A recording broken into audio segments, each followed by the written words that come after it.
Alright, motherfuckers, it's your boy the hater up in this bitch. We're gonna talk about AEW results real quick, as I got a few more videos that I wanna, upload soon. We'll see when, not exactly sure, motherfuckers.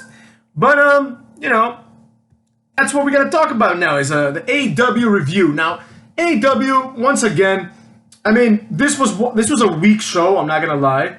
Like, it wasn't good, but it was still better, I would say, than an episode of Raw, if we're being honest, right? Like, an episode of Raw, absolutely nothing advances. It's like you have every match is completely meaningless.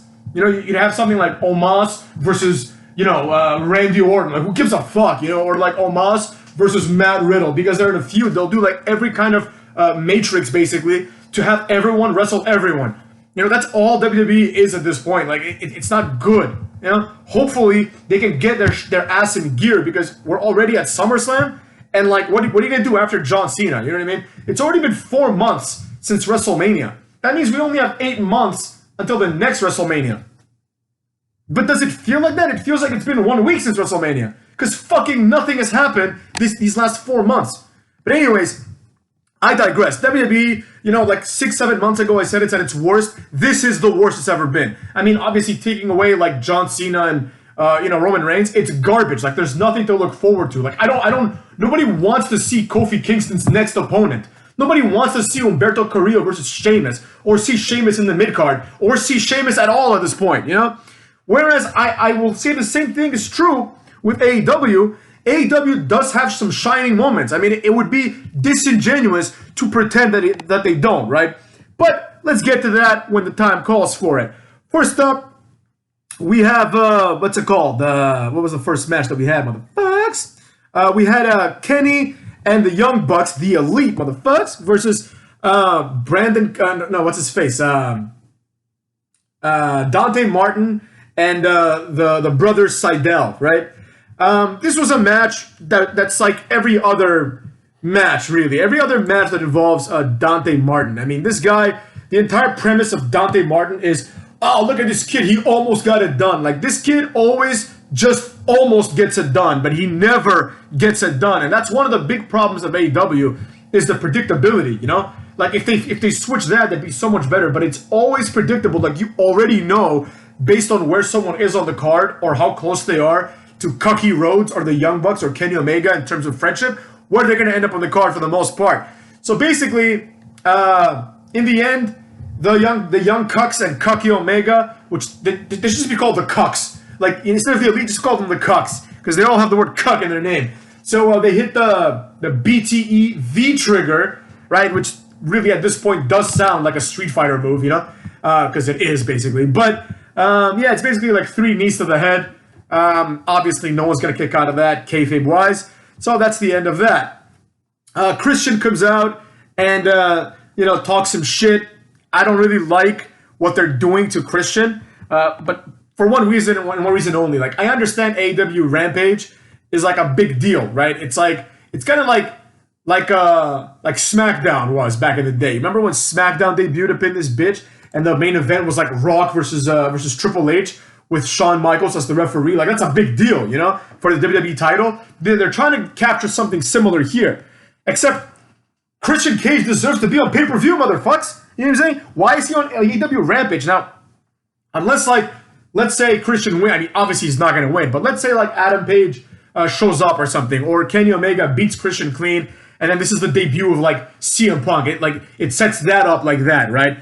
That might be justified, because then it would be like, all right, Christian was part of the match that led to like a really big moment of AEW. But beyond that, it's like, I don't know what to say about this. You know what I mean? Like, I don't know how I feel about it.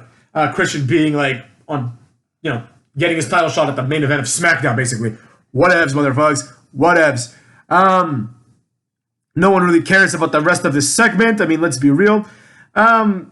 They talk about Malachi Black a bit. Like, obviously, they're not going to follow through.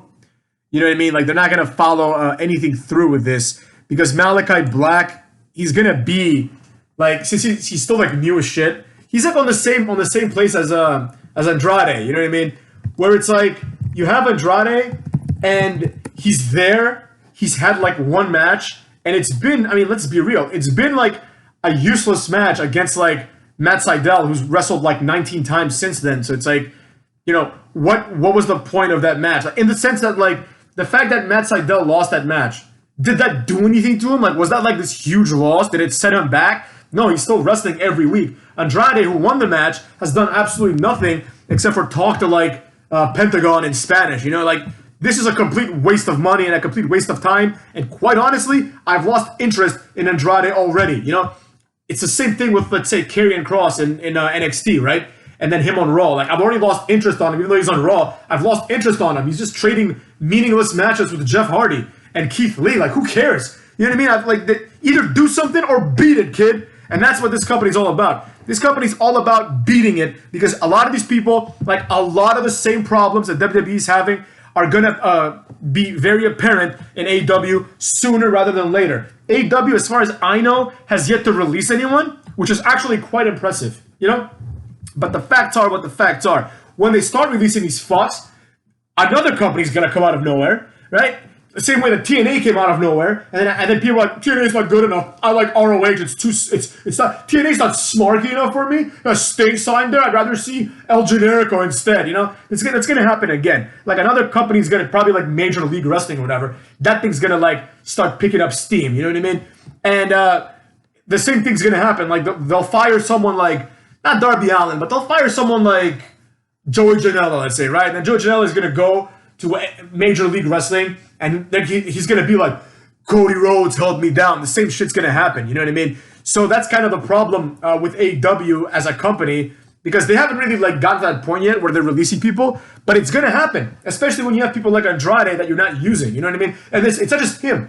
Same thing, as I just said, Malachi Black, same concept. It's like, dude, follow through with this guy. Have him destroy Sonny Kiss or something. I don't care. But just have him be there. He can have, like, a 3-minute match. He doesn't need to be this guy. Like, I mean, like, a legit squash match. Like, Sonny Kiss comes in, tries to twerk or something, he kicks him in the face, and that's a wrap. Do something like that. Like, keep him interesting and have him cut a promo or something, right? He just comes out, like, does nothing and, like, talks about dumb shit. Oh, am I the bad guy? Like, shut up, Who's the villain? Like, who cares? Pre-tape promos suck. Anyways, we had Darby Allin versus Daniel Garcia. I think we can all know how that went, how that ended. Daniel Garcia I don't know anything about him, so I'm gonna assume he's a jobber. But let's be real, all right? The real thing here that was noteworthy was Sting's presence. Sting was there, and one of the guys, like the one with the ponytail from 2.0 from Everlast, he had like a showdown with Sting, right? Where Sting's like trying to bully him away, and I'm like, this is like what Sting has become now. Like, he's the guy that scares away the ponytail one from Everrise. Everrise, who was a jobber tag team on NXT. Sting is now there to protect someone from Everrise, motherfucks. Sting was the guy that would beat people with a bat, that would beat Kurt Angle, that would beat Booker T, that would beat Ric Flair, that would beat Scott Steiner sometimes, Sting was Sting, and now he's like going up against the Everrise guys. I mean, like, is there any bigger example of misused talent ever? I'm talking about in the history of wrestling than Sting and AEW. Completely misused. It's not like one match, like one real match, whatever. Obviously, Darby Allin hits the coffin drop and beats us nobody. It wasn't good. Then we have the best friends, but not the traditional best friends, motherfucks. It's Chuck Taylor, Orange Cassidy, and of course, Wheeler Yuta, who for some reason reminds me of the main character from the Mortal Kombat movie. I don't know. Especially in this photo, he has this weird, like, Sub-Zero mask. Fucking weird. Versus the Hardy Family Office, which kicks ass. I really like Hardy Family Office, I'm not going to lie. So, long story short, this match was exactly what you would think. Based on what I'm reading here, because I saw this last night, but I'm reading this just to make sure I don't miss anything.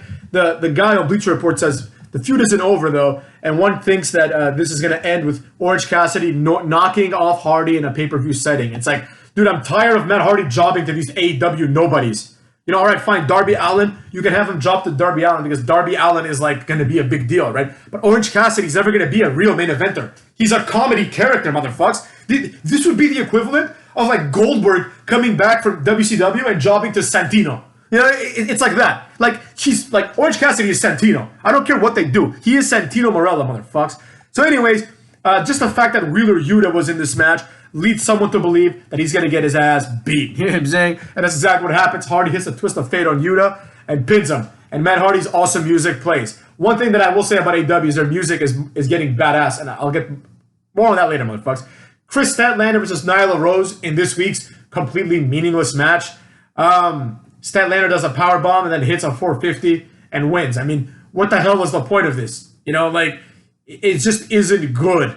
Like, who needs to watch this? You know, like, the women's division in AEW is completely, like random, right? Like, there is no principle behind it. You know what I mean? There's no logic behind the women's division, if you will. You know, Nyla Rose was a former champion. Now she's losing to Chris Statlander. Is Chris Statlander going to be women's champion soon? I highly doubt it, because you have Britt Baker, who's like just started her reign, and then more importantly, you have Jade Cargill, who should be like a champion for like 2 years, you know? But it is what it is. We see another Britt Baker promo.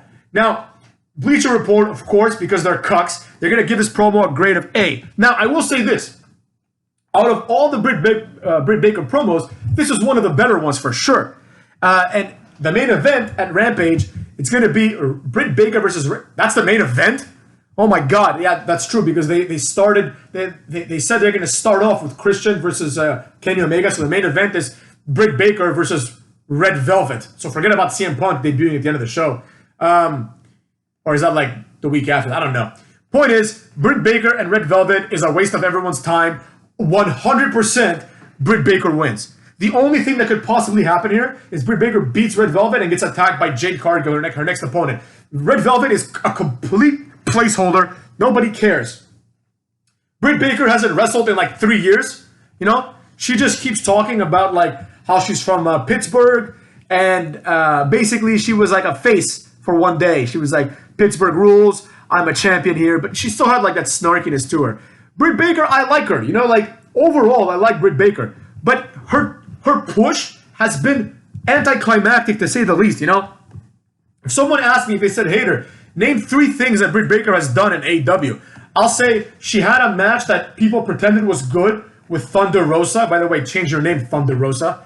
I'll say that. She's won the women's championship. And I honestly believe the most memorable moment of her career is when she lost to Big Swole in like the dentist match or whatever, right? Like, why did she lose that match? You know, you could probably go back to my video talking about that pay-per-view, and I probably said the same thing. I said, why did she lose the match, and why did Big Swole win? Now, I don't hate Big Swole. Big Swole has some redeeming qualities for sure. But the problem with Big Swole, of course, is that, like, we all know she's not going to be a star. You know, as at least compared to Britt Baker. So it's one of those situations, right?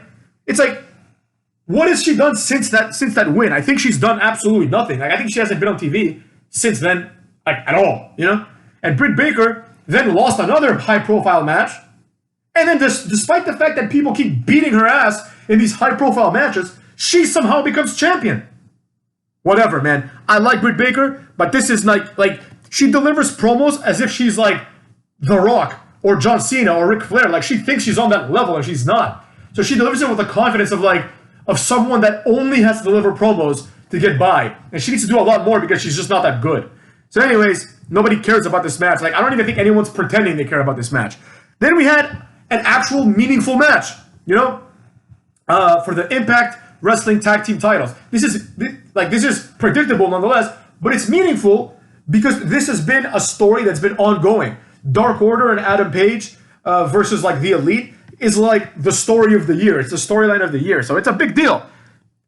Now, with that being said, motherfucks, of course the Good Brothers are going to win because Impact Wrestling wants to put over their guys, right? They don't want them to lose their titles somewhere else, you know?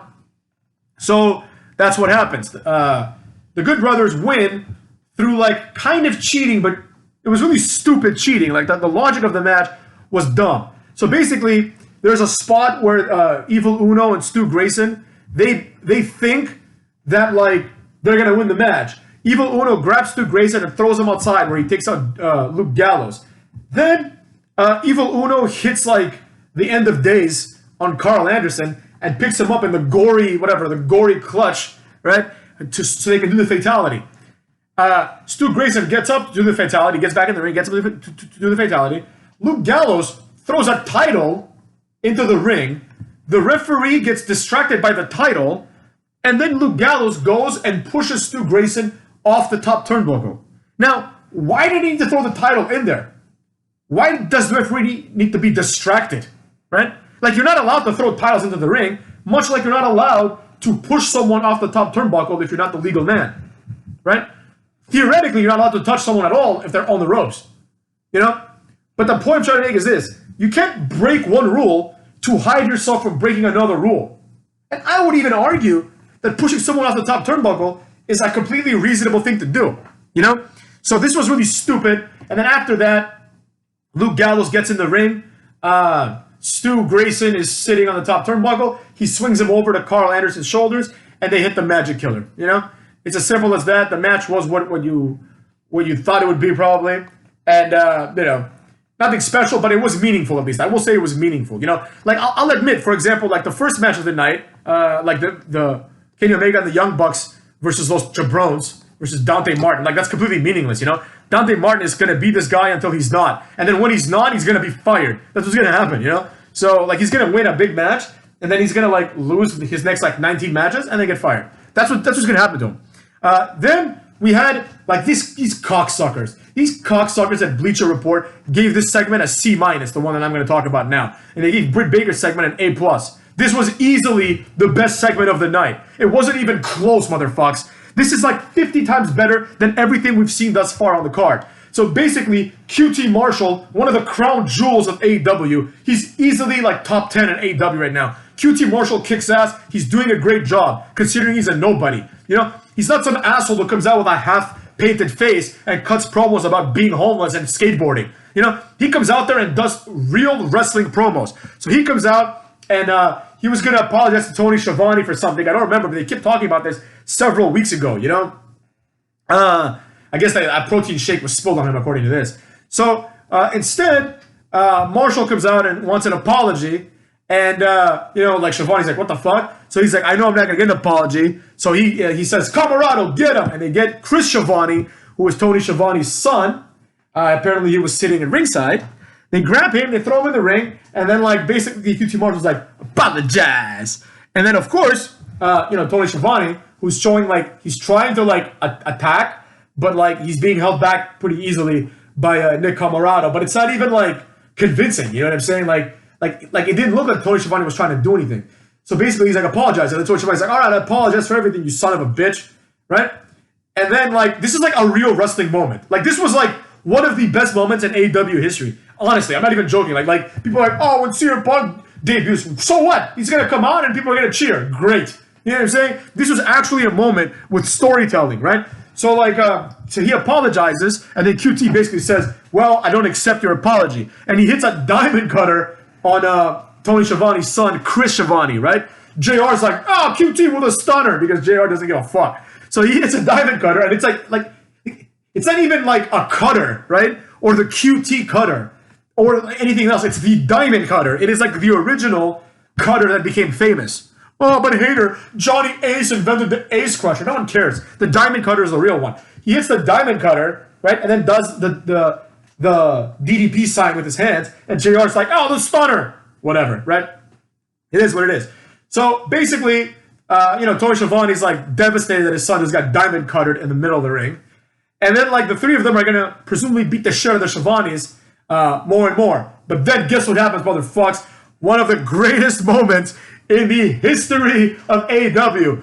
You hear some song playing and you're thinking to yourself, what the fuck? JR didn't do a good job hyping this up. JR should have been freaking out at this. I don't know why he wasn't. He should have been freaking out, because then the next thing you hear is, well, and then you hear Big Show's new theme song, which is fucking awesome, by the way, and Big Show comes out, and you just look at him and you're like, that's a real star. It's not just his size, because I was thinking to myself, like, if you compare him to, like, Omos, right? It's not even, they're not even in the same universe. Like, Omos sucks ass. Omos needs to be fired. You know, that's why Omos is, like, in basically what is a meaningless feud with, like, the Viking Raiders and a meaningless tag team with AJ Styles. This is like holding back AJ Styles. AJ Styles deserves better than this shit. But Omos is there, you know, and then you have Big Show. You have a real superstar, right? Big Show comes out, and apparently he's like, he's the broadcast partner of fucking Tony Schiavone at some jobber dark show, right? And he comes out, and basically, it's fucking great as shit, because then he gets in the ring and you just see these three jabrones, Even Nick Comoroto, who's like big, is like nothing compared to the Big Show. And then you have that stereotypical QT Marshall pushes Aaron Solo into Big Show, who just grabs him by his throat, right? And then like just looks at him, and basically it's like you know that it's done for Aaron Solo, right? Big Show picks him up, choke slam, one of the greatest moves of all time, and then he saves Tony Schiavone and Chris Schiavone, who Chris Schiavone didn't really no sold the QT, the Diamond Cutter, but it was what it was. Anyways, no one really cares. Beyond the fact that Big Show came out and did a chokeslam. That was awesome. It was real storytelling. I like it. I don't know if this means we're going to have QT Marshall versus Big Show. I find that to be great. It's not very, very interesting in the sense that, Big Show would kill QT Marshall. It's not even close. Big Show is the better wrestler. He's the bigger man. He's the more decorated wrestler. He's a WWE guy. He's more popular. There's nothing that QT Marshall does better than Big Show at all. Which doesn't mean that QT Marshall sucks, because Big Show is one of the GOATs. So there you have it, motherfuckers. I would look forward to not the feud necessarily, but I would look forward to the match because Big Show is awesome. So it's as simple as that. Then we have the fourth labor of Jericho. It's Jericho versus Wardlow.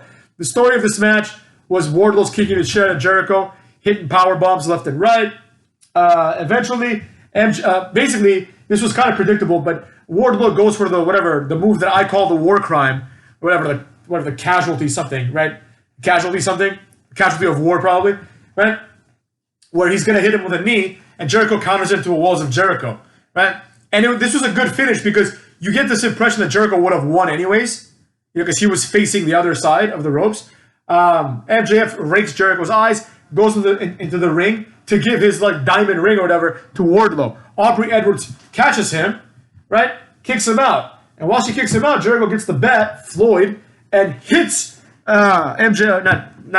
Wardlow with the bat in the face, and then hits the Judas Effect and wins. Now, MJF comes back and attacks Jericho with Shawn Spears. Sammy Guevara and Hager come out to make things even. And basically, what happens in the end is quite obvious. Obviously, MJF is going to have his little promo. It was not bad because he did some good crowd work, I guess. But basically, the new stipulation for the fifth labor of Jericho is that, what's it called? There will be no Judas Effect and no theme song for Jericho. This, I thought, was actually pretty clever. Not because of the stipulation, because that's fucking stupid, but because this primes the audience to just sing the song a cappella, which is exactly what's going to happen. They're going to sing it anyways, and it's going to be JR's going to be wow, the fans really like Jericho, you know what I mean? So that's a good moment. It's smart to do that. It's good forward thinking. But the labors of Jericho are done now. It's over, bro. How many more of these do we have to tolerate? So luckily, no more. Now the match is here. So I will say one of the good things about the 5 labors of Jericho is that Jericho has been wrestling every week, which is fucking awesome, number 1. 2, it's meaningful.